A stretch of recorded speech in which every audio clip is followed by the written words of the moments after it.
Siamo con Mariangelo Foggiato, consigliere regionale uscente, che però sostiene indipendenza. Noi Veneto con Zaia, questo è il nome della nuova coalizione, insomma, che riunisce numerosi movimenti indipendentisti. Chi però non è d'accordo con voi nell'ambito indipendentista dice che comunque, insomma, la Lega è un partito nazionale, un partito italiano e quindi non potrà raggiungere questo risultato.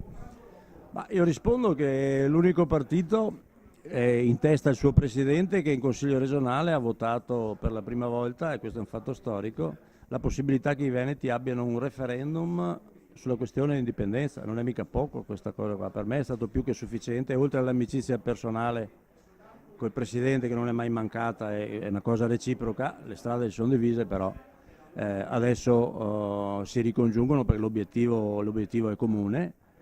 Quindi io ne trovo una profonda coerenza nel percorso che stiamo facendo, perché poi le cose si fanno per atti concreti, non si fanno mica soltanto nei comizi o nelle serate così, devono esserci dei fatti concreti. Secondo lei quando si potrà davvero ottenere questo referendum o questi, visto che sono due?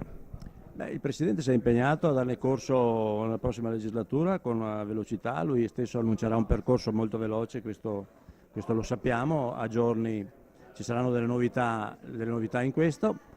Corte Costituzionale? Noi pensiamo che comunque che il percorso dell'autonomia non sia, come dice qualcuno, in contrasto con il percorso verso l'indipendenza. Se io ho deciso di andare che la mia meta è Cortina, se trovo qualcuno che mi dà un passaggio fino a Feltri io salgo in macchina, altrimenti rimango qui e rimango a piedi sempre e comunque, insomma, ecco. Se poi qualcuno mi spinge a Belluno e poi alla fine arriveremo a Cortina, allora intanto mi avvio, faccio il percorso assieme.